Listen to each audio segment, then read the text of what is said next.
Now, dear student, next we are going to discuss about this is the last topic of this unit, that is reverse osmosis and water purification. So you see here, this is the semi-permeable membrane having two chambers. The fresh water is there and salt water is there, and here is piston is applied when pressure is greater than osmotic pressure is applied from here, then solvent will move towards this side, and by this way a reverse osmosis takes place. How? The direction of osmosis can be reversed if the pressure larger than osmotic pressure. If larger than osmotic pressure is applied, then osmosis will be reversed. Okay. Now the osmotic pressure is applied to the solution side. If you apply a pressure solution side, that is now the pure solvent flows out of the solution through the semi-permeable membrane. So pure solvent will be moved toward from the semi-permeable membrane, and this phenomena is called reverse osmosis and is of practical utility. So reverse osmosis का बहुत ही practical utility है, और desalination जो plant है उसमें reverse osmosis करके oxygen area से water, salty water से वाटर प्राप्त किया जाता है. This is very important. Now my dear students, there are some abnormal molar masses also have. When we make a solution, sometimes what happen, they ionize, they dissociate or associate to form ions. Okay, at that time there is a change in the molar mass. So solutes which dissociate in solution exhibit molar mass lower than the actual molar mass. यानी जब dissociate होगा, टूटेगा, then क्या होगा, solid टूटेगा तो और number of particles बढ़ जाएगा, तो उस वैसे केसेस में मोलर मास लोअर हो जाएगा, actual molar mass. So this is the variation.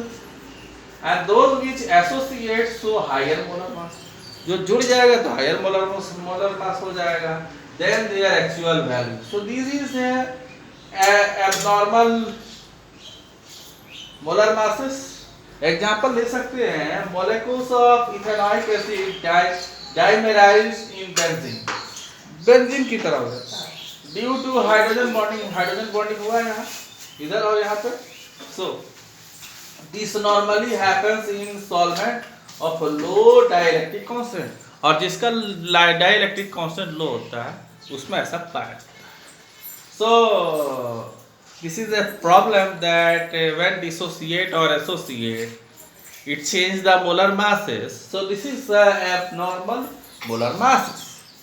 Now dear, to solve this problem, in 1880 Van 't Hoff introduced a factor, I factor, known as Van 't Hoff factor. इन्होंने Van 't Hoff factor दिया था, and this can be for extent of dissociation and association, कितना dissociation हो रहा है और कितना association हो रहा है, इसके लिए दैट रिलेशनशिप इज रिलेटेड है I equal to normal molar mass by abnormal molar mass, और observed colligative property and calculated colligative properties, और total number of molar mass of particles after association और dissociation by number of molar mass of particles before association or dissociation. This is the relationship by Van 't Hoff factor. Now this is we can also write the formula related to Van 't Hoff factor, that is relative lowering of vapor pressure of solvent can be written as Pi naught minus T1 naught minus P1 divided by P1 naught is equal to I N2 divided by N1. So elevation and boiling point, that is delta T is written I kBm, or depression of freezing point delta TF is given by I PFM, and osmotic pressure is given by Y equal to I and 2RT by V. So these are the relationships related to Van 't Hoff factor. I hope you understand. In this way we have completed this unit. Whatever remains, you maybe ask some question related to this. Thank you.